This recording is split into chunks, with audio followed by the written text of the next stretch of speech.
Hello and welcome everyone to today's HealthLinks Town Hall webcast. We are going to cover legal and safety implications with two representatives from Pinnacol Assurance. This is the 10th episode in our COVID Town Hall series, and we appreciate the time that you've taken out of your Monday to join us on this important topic. We've been, over the last couple of weeks, really focused on return to work conversations and have heard from a number of experts at the Center for Health, Work, and Environment, as well as community members that have been working on guidelines specific for employers on this topic. So we are excited to be joined here today by John Cromer and Harvey Fluellen from Pinnacol Assurance, who I'll introduce here in just a moment. Our program HealthLinks, out of the Center for Health, Work, and Environment, was started 10 years ago as a mentoring program to help employers advance worker health, safety, and well-being. We provide assessment, certification, advising, and referrals to resources to help businesses of all shapes and sizes achieve total worker health. So this is really right in our wheelhouse, and we've been doing a lot of work on COVID response with employers in Colorado, in the Western region, and also in really across the country and internationally. Some general housekeeping items for you to keep in mind as participants here today. As you join, you're automatically put on mute throughout the duration of the presentation. So if you have any questions, please use the chat function. And we have Katie Guthmiller, who's our Total Worker Health Program Coordinator, who's on the back end and will be moderating those questions. We have half of the hour dedicated to questions from you all to be able to answer those. So for those, please use the Q&A box in the control panel on your screen. The webinar is being recorded, and so tomorrow you will receive an email with a link to the YouTube recording of this, as well as the slides that will be shared. And I'll remind you at the end, we have a short survey for you to take to get some just general feedback on how you think it went. So today's, we're going to have a presentation from Harvey and John, which is going to cover current status of workers' compensation, some guidelines on how to safely resume work, and what to know if an employee gets infected. So just further discussion on what's happening in the world of workers' compensation. And then, as I mentioned, we'll have time for Q&A after that. So it's my honor to introduce our two guest presenters. Harvey Fluellen has 25 years of experience defending insurers and employers in workers' compensation litigation. He's Associate General Counsel and Appeals Counsel at Pinnacol Assurance, where he has handled hundreds of workers' comp appeals, including over 35 cases resulting in published decisions. He analyzes, negotiates, and drafts workers' comp and related legislation. He's the recipient of LexisNexis Martindale Hubbell's highest attorney peer-reviewed rating of AV Permanent, and he has a BA in English Writing and Secondary Education from Morningside College and a JD from the University of Iowa. So please welcome Harvey. Thanks for joining us today. Welcome. John Cromer serves in a supervisory role for construction safety consultants. He previously worked as an HR and safety manager and safety specialist. He continues to give back to his community as an instructor for first-year electrical apprentices as the Independent Electrical Contractors Southern Colorado Chapter, and he is past president and secretary of the Southern Colorado Chapter of the American Society of Safety Professionals. And so John is Safety Services Supervisor at Pinnacol Assurance currently, and will be speaking on as our safety expert here today. Thanks, John, for joining us. You bet. Thank you. So at this point, I'm going to turn it over to you both and let you share your screen. And we'll circle back. I'll chime back in when we're ready for Q&A. So again, for those of you participating, please put your Q&As in the that Q&A box in the control panel. John and Harvey, thanks so much for joining us, and I'll turn it over to you now.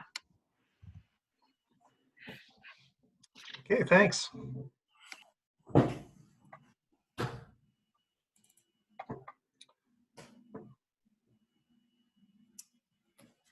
So first, we're going to start off with legal considerations.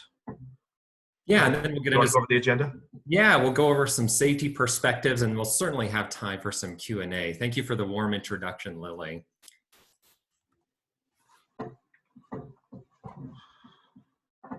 So yeah, there's several major questions that I've been asked to address, and the first one, if you want to go to the next slide, a lot of people are asking is COVID-19, when it's contracted by an employee, covered by workers' compensation insurance? And the answer is yes, under certain conditions. And under current law, for a COVID claim to be compensable, the employee has to prove by a preponderance of the evidence, which means more likely than not, that the infection arose out of and in the course of employment. And basically, arising out of means that there is a causal connection between the duties of the employment and the contraction of the virus, whereas in the course of means that the employee was in the time and place limitations of the employment when the virus was contracted. That could be on the premises, or if the worker is on a travel status, required to travel for the job, that's within the place limitations of employment. So if they contract the virus as a result of their work duties, generally it's going to be a compensable claim. This approach is no different than any other claim of workplace exposure to contamination or illness. If the worker was on the clock and on the premises at the time of the exposure to the virus, and there's a causal connection between the duties of their employment and the infection, then the claim generally will be held compensable if the infection causes disability, which means lost time from work and or permanent impairment, or if it requires the need for medical treatment. However, with any infectious disease that becomes widespread, it may be difficult for a worker to prove COVID-19 was contracted at work versus elsewhere in the community. A worker generally will need to be able to trace the contraction of the virus to a particular time, place, and cause in the workplace for it to be deemed compensable, although there could be circumstances, especially in the healthcare field, where maybe a particular time and place of contraction cannot be shown, but if someone is treating other COVID patients, that could still be deemed compensable. It should also be noted that if a workers' compensation claim if liability is not admitted by the insurer or the self-insured employer, an injured worker may apply for a hearing and have that dispute resolved by an administrative law judge. Next slide, please. Now, that was what the current law says, but hot off the press, there is some legislation being currently considered that might impact workers' comp coverage for COVID-19, and that's Senate Bill 216, which was introduced just last week on June 2nd and was assigned to the Senate Finance Committee. And it is actually on very short notice, considering the bill today. This is a bill that would create a rebuttable presumption of compensability for certain essential employees who are required to work outside their homes and are diagnosed with COVID-19. The presumption is rebuttable only by a showing of clear and convincing evidence of a specific non-work-related cause. This bill is supported by the Workers' Compensation Education Association, which are the attorneys who represent injured workers. It's also supported by labor groups. There is some strong opposition by business groups, municipalities, special districts, the Self-Insured Employers Association, and Pinnacol Assurance, which obviously it's going to affect municipalities and special districts particularly hard, and given their economic situation, they are very concerned about the ability to pay such benefits when it's almost certain if there is a claim made by workers listed that it would be held compensable, or they would have to admit. And the categories of employees listed in this bill cover construction and retail, medical providers, first responders, corrections workers, people who work in food processing and agriculture, nursing homes, residential care facilities, utility services, airlines, pharmacists, and public transportation.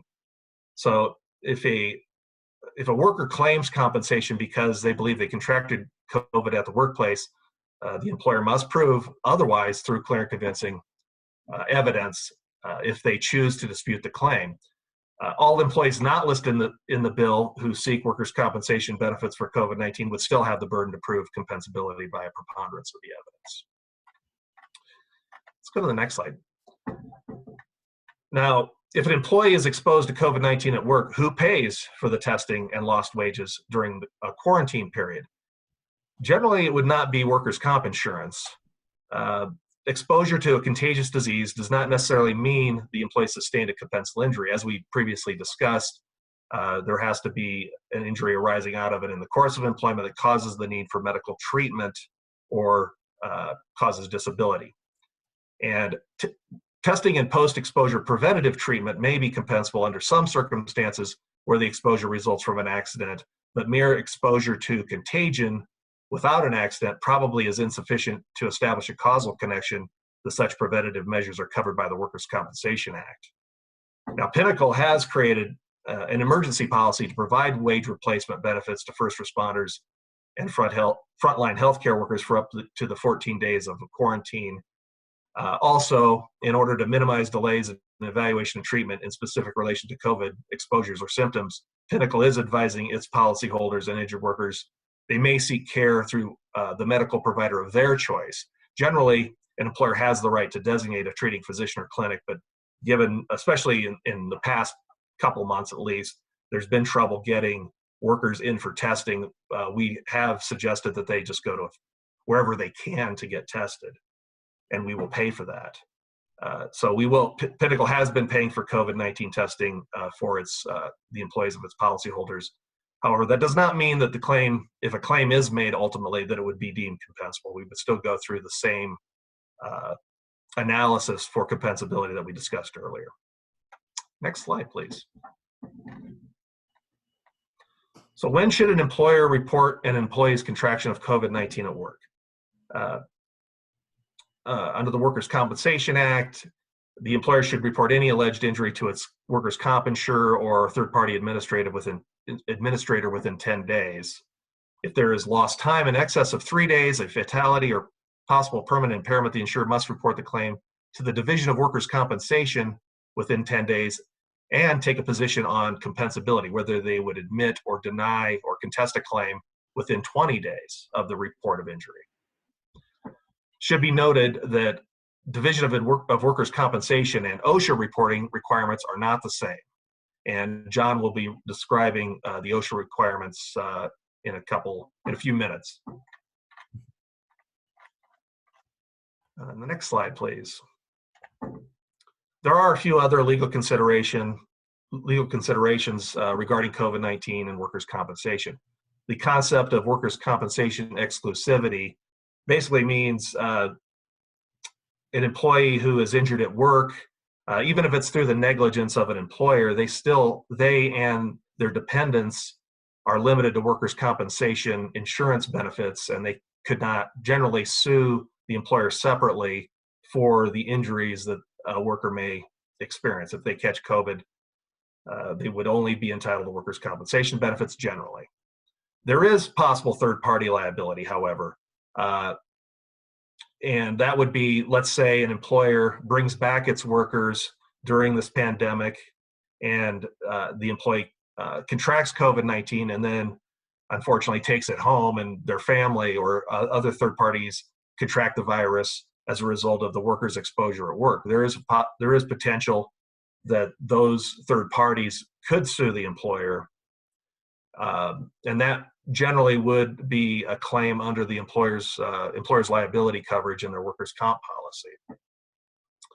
Also, it should be mentioned, for employers who or employees who contract COVID, maybe they're not following the safety rules established by the employer, or fail to use safety devices. And there's a statute in the Workers' Compensation Act that if there is an injury resulting from an intentional violation of a safety rule, then the employee's indemnity benefits could be reduced by 50%. So generally speaking, that is a very hard penalty to prove if an employer, even if the employee is violating a safety rule and they are injured as a result, the burden to prove that it was an intentional act is often hard to prove. I think that's it for me. John, do you want to talk about OSHA record-keeping?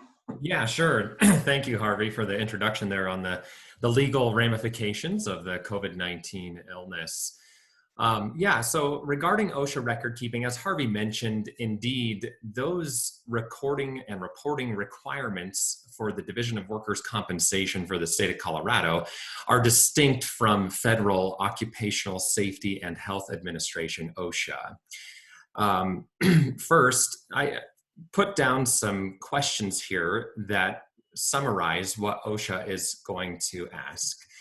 Did the employee actually contract the illness? And the CDC has guidelines on how to validate that an employee or a person is actually ill from the severe acute respiratory syndrome coronavirus 2, the SARS-CoV-2, which is the virus. So did they actually get sick or ill? Did the employee get ill while they were at work? And Harvey's done a great job teeing that point up very nicely. And then did the employee receive medical treatment beyond first aid? The Occupational Safety and Health Administration has a regulation under 1904 standards. The Code of Federal Regulations says that if an employee receives medical treatment beyond first aid, then those employers who have 10 or more employees in certain higher risk occupational industries are required to record that. Now, I want to make another point here that record keeping is different than reporting something to OSHA. As I just said, first of all, we have to meet two criteria. We got 10 or more employees for certain industries, and we can then justify that they received medical treatment beyond first aid and write it down on the OSHA 300 log. Reporting something to OSHA means that the injured worker in this case did get admitted to a hospital and received treatment for that admission to a hospital, in which case it would be reported to OSHA within 24 hours. As you may be familiar with already, fatalities, loss of an eye, amputations, etc. Those three things actually are required to be reported or called or online reported to OSHA within 8 hours. So those are some important distinctions to make, and we can certainly share this content with you after the presentation. So how do I protect my employees, right? As we say in our safety services team, the best claim to manage is the one that never happened in the first place. So how do I protect my employees from this? It's important to recognize that while the virus was new and it did create a global pandemic, we view this as another workplace hazard that we need to implement some controls. So let's identify those workplace risks. Commonly, you'll probably use a job hazard analysis. Some people call it a job safety analysis. Some people call it an activity hazard analysis.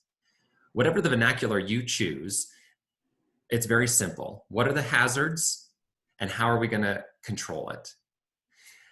It also would be wise to assign a COVID coordinator.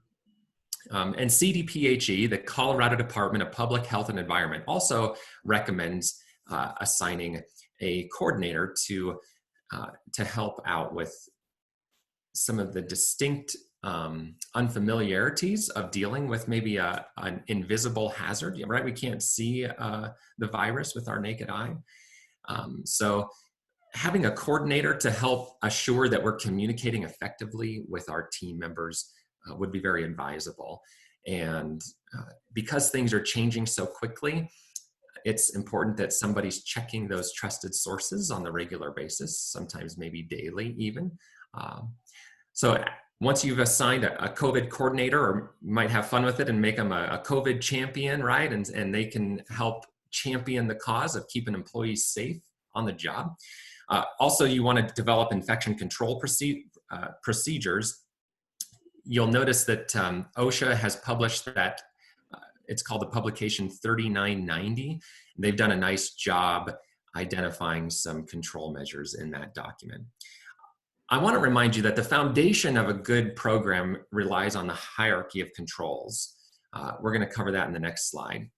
But also you want to provide training to your employees. So as Harvey mentioned, if you have a safety rule, it's important to provide training to your employees on those expectations. When employees know that the companies care about them, and when employees know that our companies and our organizations and our leaders have our best interest at heart, just imagine that cultural nuance and messaging that sends to our team members of how, yes, we care, we're going to take proactive measures to provide to you the expectations. And furthermore, I want to mention that the OSHA standard for hazard communication using chemicals requires training anyways. So as you might be using chemicals in the workplace for disinfecting, you're already going to be doing some training on that, presumably. So why not have a chat about how you're controlling COVID? So listen to your employees. This is an important aspect. When we really hear what's happening at the desk level, as they say, or when we really hear what's happening with our workers out in the field, and they're the ones that are maybe interacting with patients who could be ill, or they're interacting with public in various capacities, let's listen to those details, like, hey, of transferring a pen back and forth as frequently, the customer doesn't need to touch that pen or touch that keypad. Are there other options for reducing that contact and reducing the transmission of aerosolized droplets in the workplace? So listen to that feedback, and even just that basic acknowledgement can really speak volumes for those of you in leadership roles at your business. And finally, the all-important document your safety program and your safety management systems. As we maybe humorously like to say, if there's not a piece of paper on file, then how do you prove it happened? So any of these discussions, any of these training sessions, maybe you're talking about it at an employee all-hands meeting, just pass around a piece of paper and have everyone sign in on it with a date and the topics that were covered. And that can be very powerful to help assure that you're capturing in a documented way the communication you're having with regards to workplace hazards. So you've probably seen this before, but I did want to throw this slide in, the hierarchy of controls. Notice that elimination is the most strong element for hazard control. Elimination means, like we had been doing when the virus first came out, we quarantined, we kept ourselves at home until more data could be captured to examine how we should be making decisions going forward. So that's elimination. Substitution might be, okay, we're safer at home, we're going to limit the amount of contact we have out in the public. Engineering controls might be like those sneeze guards you've seen, maybe disinfecting with a chemical that actually breaks down that outer lipid fatty component of the virus and then effectively kills it. And then administrative controls could be having safety rules, having safety meetings, doing training.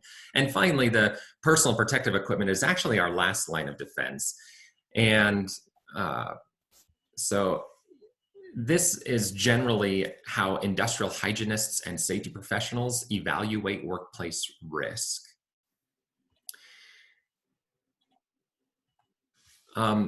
Keep in mind, this all depends on the industry you're working in.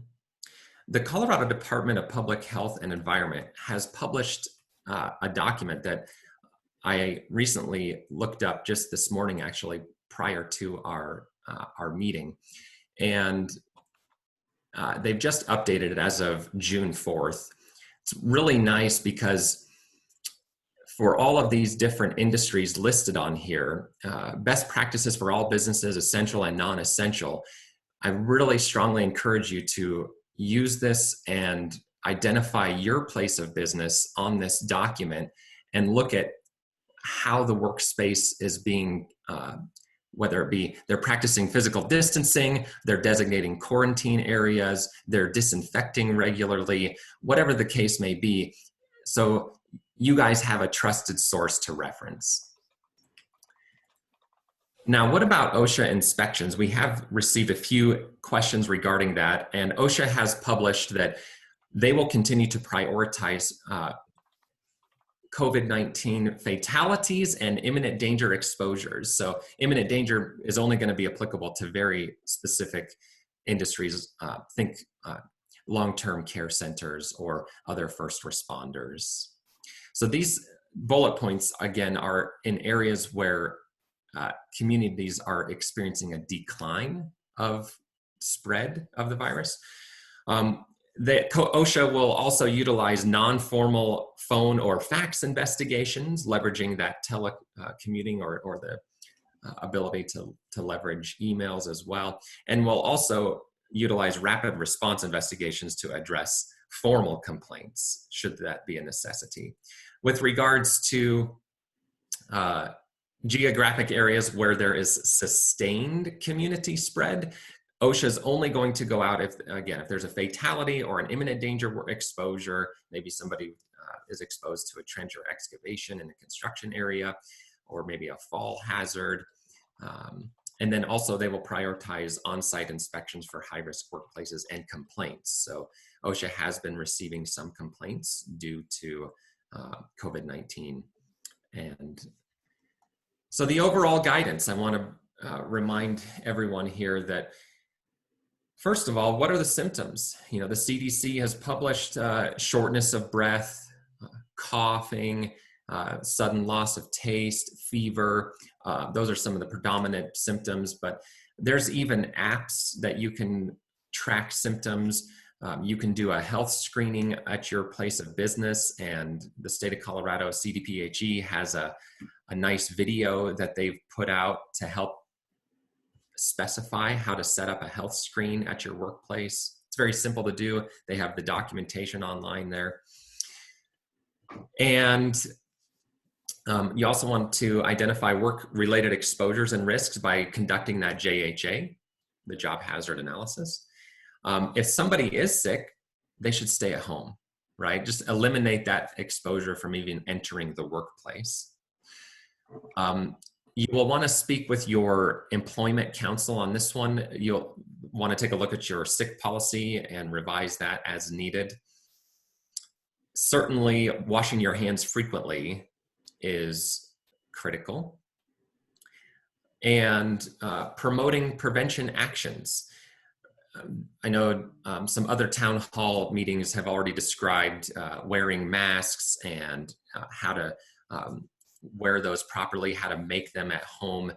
And remember that wearing a mask is intended to reduce those aerosolized droplets from being put out into the air by someone who is sick. And also we want to elevate cleaning and disinfecting. Cleaning is removing dirt, and disinfecting is killing germs. Talk to our employees, right? Have our employees engaged, develop those relationships with your employees, and assure that there is good rapport so that if somebody is uncomfortable, we can talk through those situations and help assure that our workplaces are not only safe, but that employees know we're taking action to the best of our abilities to reduce the spread. And finally, make sure you're taking content and guidance from trusted sources. In the state of Colorado, the CDPHE is our trusted source, along with OSHA and the CDC at this time. Pinnacol has a number of resources that we've also published. For example, here's one, top 3 strategies for protecting non-healthcare workers during an N95 respirator shortage.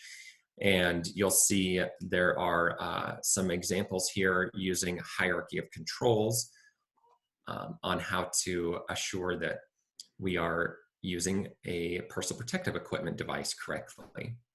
And Pinnacol does have an industrial hygienist on staff that can also help with answering some of these questions and making sure that your employees know the differences between, for example, a cloth non-medical mask versus an N95. I know there's KN95s out on the market as well. There are certainly elastomeric half-face piece respirators and so forth. You can download this guide for free right from our website. So check out these resources as well. And another important thing is that you can get help from Pinnacol Assurance even if you're not one of our customers. And finally, here's a video to share. Here's how you can make your own face covering in a few easy steps with oh, pardon me. Items you can find around the house, Whoops. like an old scarf.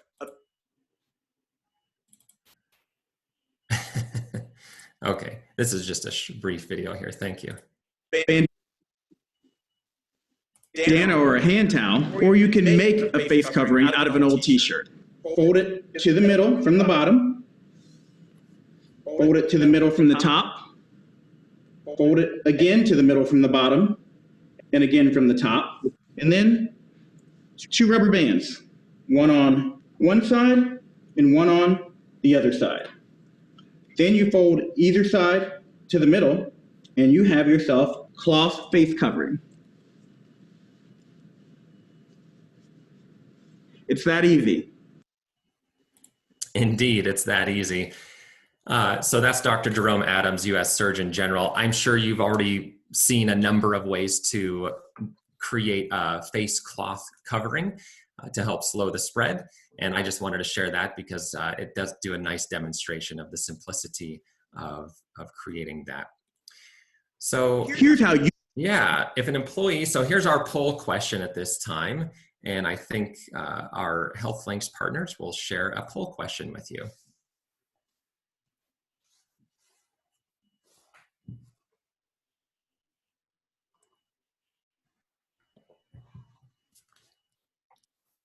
All right, looks like we've got some responses coming in, so we'll just give it another minute or so, and then I'll show the results.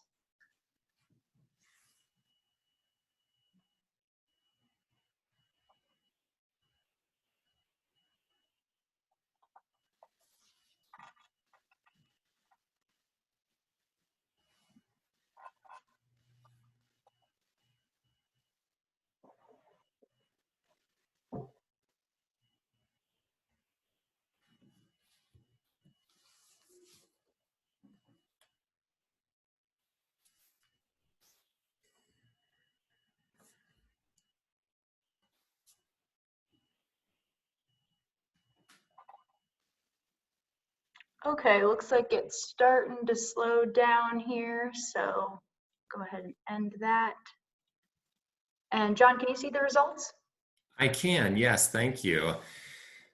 Yeah, so if an employee reports to an employer that they have contracted COVID-19 while at work, then to whom should the employer report the injury? Now, Harvey, we kind of set this question up as maybe a little tricky response, didn't we? Yeah, it's the president, right? That's the answer. That's right. No. So the reason this is a little tricky is potentially there could be 2 answers. Is that right, Harvey? Would you like to speak to one of the answers?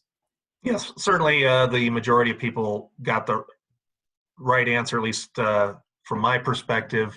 Yes, if the the employee reports to you that they contracted COVID at work, you should report to your workers' comp insurer or your third-party administrator within 10 days, no later than 10 days, as soon as possible is what I recommend. Yeah, great point. And as I mentioned earlier, there's a narrow margin where an employer may be required to report that to OSHA if in an unfortunate situation, the illness resulted in inpatient hospitalization or fatality.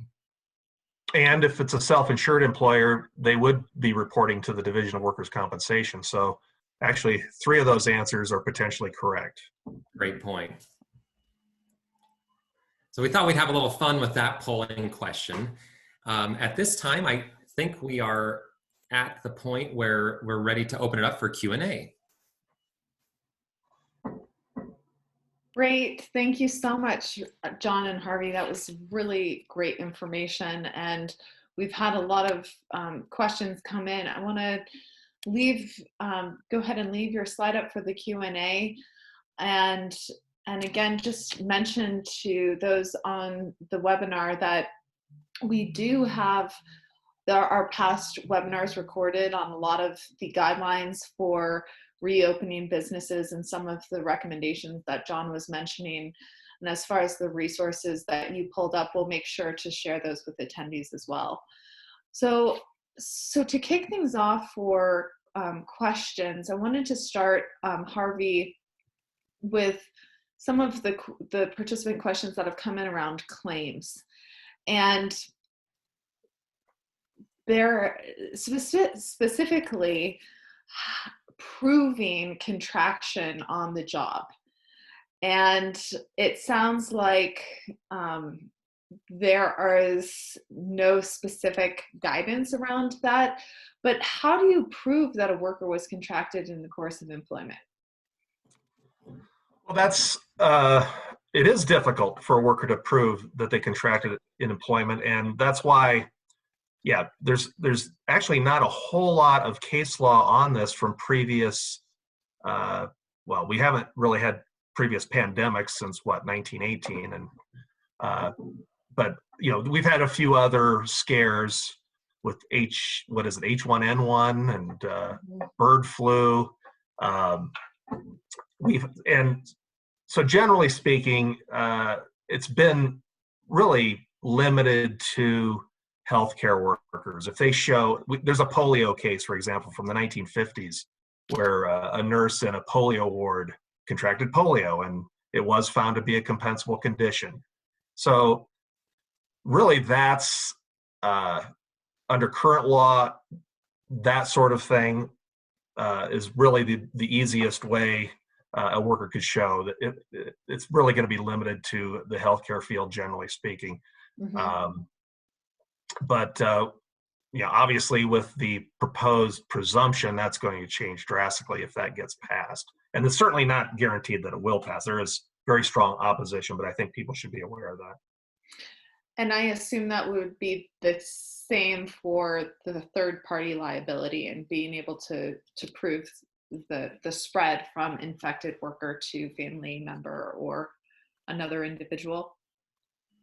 Yes, under current law. And again, this is kind of it may be less difficult to prove given the fact that for a significant amount of time people were, quarantined at home or staying at home, safe at home. And so it may be easier for certain essential workers to prove, mainly because, if they're not out in public, the causation is more likely to have occurred at work. So, compared to historically, it could be easier to prove a compensable injury. It could be easier to prove that a worker's family contracted COVID. If the family's at home, nobody's going out, the worker has to leave home to work at a hospital or other essential employment, and then they come home and their family catches it. So it certainly could be less of a burden to prove under current circumstances. So aside from what employers are what's being recommended for worker health and safety or worker protections for contracting the disease, what are some recommendations for employers as far as keeping the virus out of their businesses from customers or delivery people that are coming into the workplace? Do the same rules apply? I'll defer to John on that question.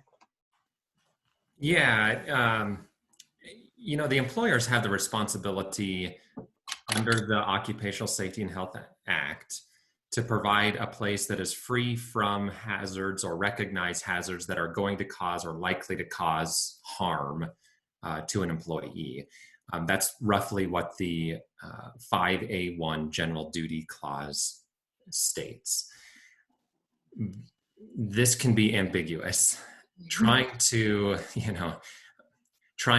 determine what is going to keep an employee safe from this virus, can be a little tricky. That's why we started off with a hierarchy of controls and really, where could a hazard actually exist? Okay, if we know a hazard can exist here, how do we control and reduce exposure to that hazard? If we can't eliminate it, then we might have to, as an employer, we might have to provide PPE, personal protective equipment, to the employees. Certainly healthcare is a great example. They're very accustomed to donning or putting on appropriate protective gear.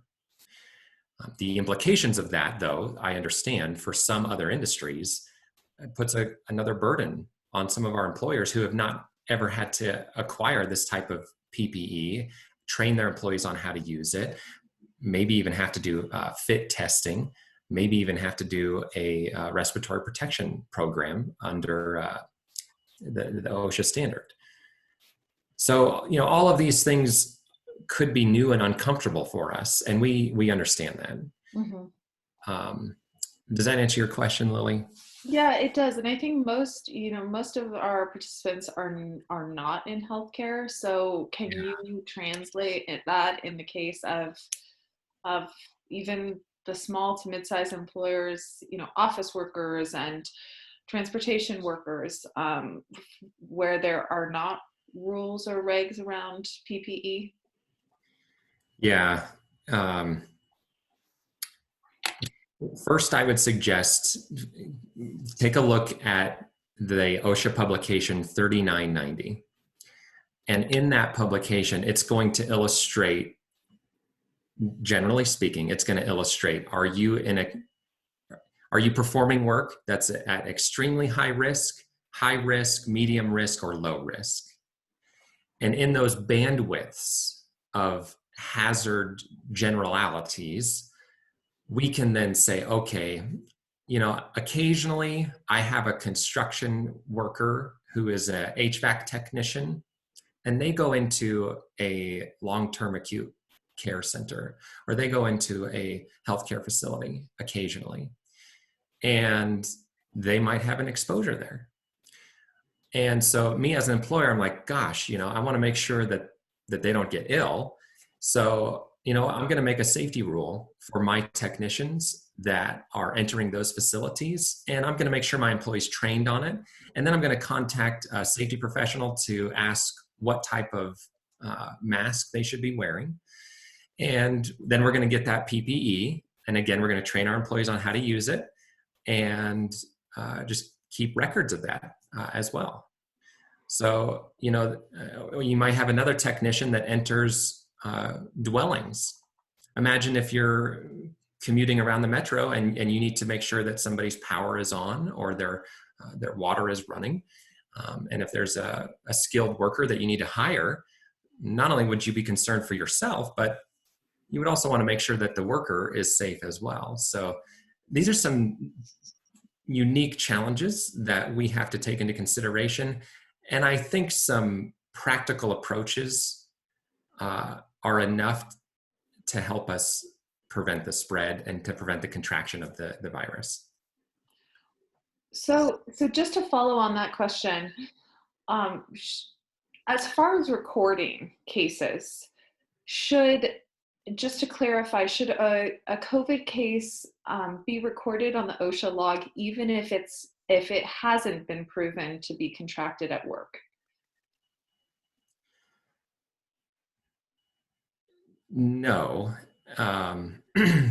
You only need to record occupational injuries and illnesses on the OSHA 300 log if the injury or illness occurred while the employee was performing essential job functions during the normal course and scope of employment. Now, let's say by accident you put a case down on the OSHA 300 log. That's bad vernacular, not by accident. Let's say you unintentionally put the case down on that log. You can always line through it. OSHA permits you to draw a line through that case. So don't worry. OSHA has what's known as you're making a good faith effort. So I also want to point out that when you do call in and make a claim or a case to Pinnacol Assurance, workers' compensation claims that are $0, those do not get computed into the National Council on Compensation Insurance EMOD calc, the NCCI, the experience modification rating. Just be aware that you have some flexibility there on the OSHA 300 log. You can line through something. If you make a claim to Pinnacol and you're like, oh shoot, actually that didn't actually come to fruition to an illness or something, those $0 claims don't impact your premium. But you can talk more on that with your underwriter, which is one of our underwriting partners. Thanks, John. And so I want to make sure we have enough time to answer some of the questions that have come in around testing.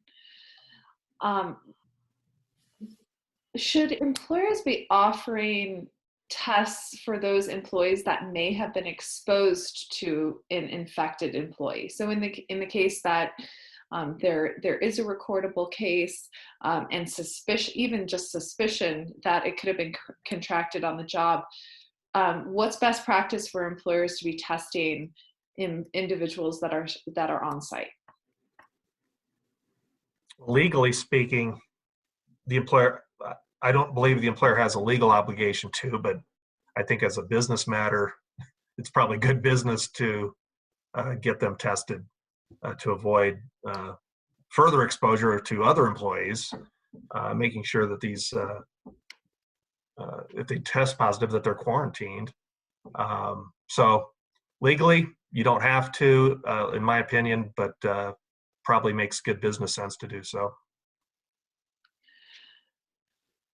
And as far as what you all are seeing, are you seeing employers that are putting policies in place around testing or around even contract tracing? Are you starting to see any of that? I'm not aware of that. John, do you have an answer for that? Not specifically for contact tracing.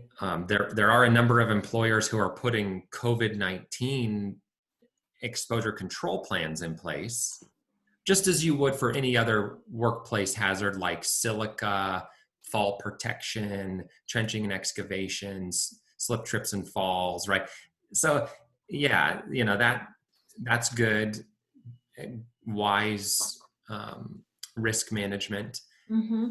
But with regards to requirements for testing and such, again, that gets into industry specific, and definitely look at the CDPHE guidelines.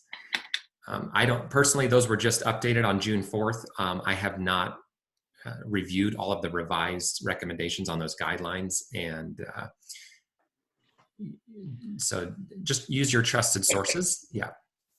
I have another question that's come up related to the vulnerable worker, but also workers who just might not feel like their employers are putting enough precautions or the right precautions into place, and what to do in those cases. So both on the worker side and then on the employer side, how to manage those types of situations of making either accommodations for employer or employees that are not comfortable with the safety precautions and what can be required as far as returning to work versus those that are in compromised situations. What's the best way to handle that? Well, that's really not my area of expertise. I think there are OSHA guidance that I understand there are, but John, do you have more specific information on that? Well, again, that goes back to that 5A1 general duty clause, and that's what OSHA is going to be citing. And I don't mean to dwell on that piece of the OSH Act, but again, employers have the responsibility to put as much effort as they can into controlling workplace hazards. So if there is a hazard that is likely to cause or going to cause a injury or illness, then it's our responsibility as employers and leaders for businesses in our communities to put control measures in place to protect employees from those workplace hazards. So that's kind of how that works. Yeah, and I think that this is the tricky question right now, because there was a comment by one of the participants that, like, unless a worker plans to live at work, it's going to be hard to really prove or provide that evidence that it was contracted at work. And I think that the liability on the employer is something that individual workers are going to be continuing to question. And I think to your point, John and Harvey, guidance around continuing to ensure best practices for safety is front and center right now with all employers. So this has been really a rich discussion, and I'm going to ask you the hard question that has come up a couple of times, and that's, are there any expectations or predictions around premiums increasing because of COVID, nationally or in the state of Colorado? Well, I don't have a prediction. I mean, with the pandemic and the people staying at home, there's actually been the number of claims has actually been reduced currently. I mean, there's obviously more COVID claims. We've had about 1,200 claims so far, but the majority of those ended up where the worker didn't even test positive. So under the current situation, I can just speak to the number of claims. The claims have been down temporarily. If this presumption passes, then we're predicting an increase of premiums across the board, potentially of up to 30%. So it'll have a huge impact if that bill is passed. But without the bill, I'm not aware of significant impact on rates. Yeah, to support what you're saying, Harvey, Pinnacol Assurance to date has had a little over 1,100, maybe almost 1,200 COVID claims that we've experienced. Not all of those have been admitted as compensable. Okay. So, and when we're voluntarily, for the first responders, when we're voluntarily paying for their lost wages while they're quarantined and for testing, that is not being reflected, and it will not be reflected on the premiums that we're charging to our policyholders. Well, I think that, thank you for being so transparent, and I just continue to be impressed with the amount of resources that groups like Pinnacol are putting out for employers, and the accessibility to that type of to the type of guidance and information. So I want to wrap up and give you an opportunity both to have any parting words before I move on for some last minute items. But do you want to share anything before we wrap up? Well, workers' compensation law is a very complex area, unfortunately, and we're trying to keep it. This is a very simplified presentation, actually, and I see from some of the questions we haven't been able to get to, there are, it would take another hour to answer probably not even all of them. There's some very legitimate questions, and hopefully you can talk to your attorney or your insurance agent or whatever expert is available to you to get some of these answered. Sorry, we can't have all day for this. Yeah, and I noticed some of the participants have had some specific questions. Reach out to Pinnacol Assurance, even if you're not a Pinnacol customer.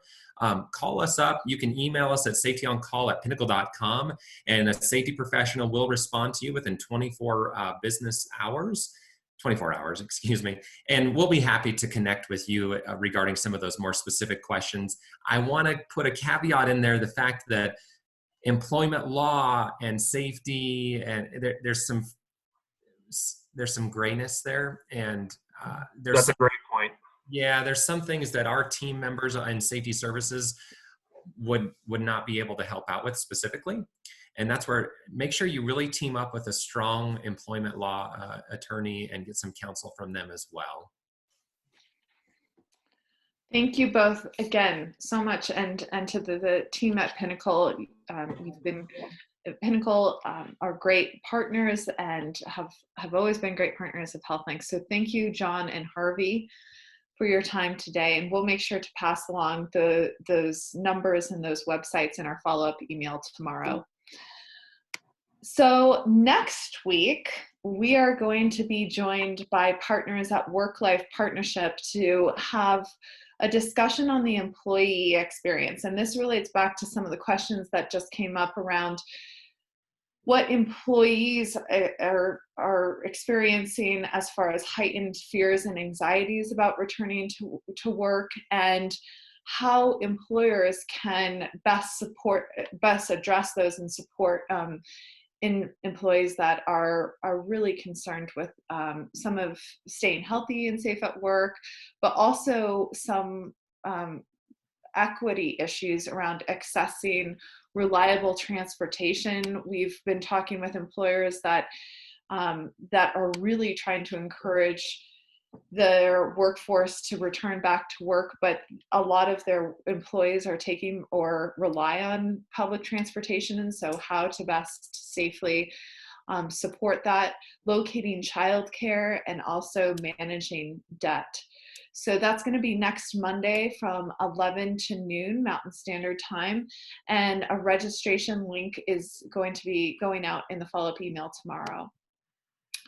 We're continuing to provide free consultation to employers on health and safety compliance, current guidelines around reopening and return to work, personal protective equipment, PPE, some of the questions that came up today. So get in touch with us through contact@healthlinkcertified.org. And we can set up that initial advising session for you, or consultation session. So also feel free to email me. I'll put my email in the chat function. If you have any specific questions, we can direct those to any of our faculty or experts that are working at the Center for Health, Work, and Environment. And as a reminder, please take our 2-minute survey right after this to give us some feedback. And we hope to see you next week. Thanks again to our guest presenters. And that's it. I hope you all have a wonderful day and a wonderful week. We'll see you next time. Take care.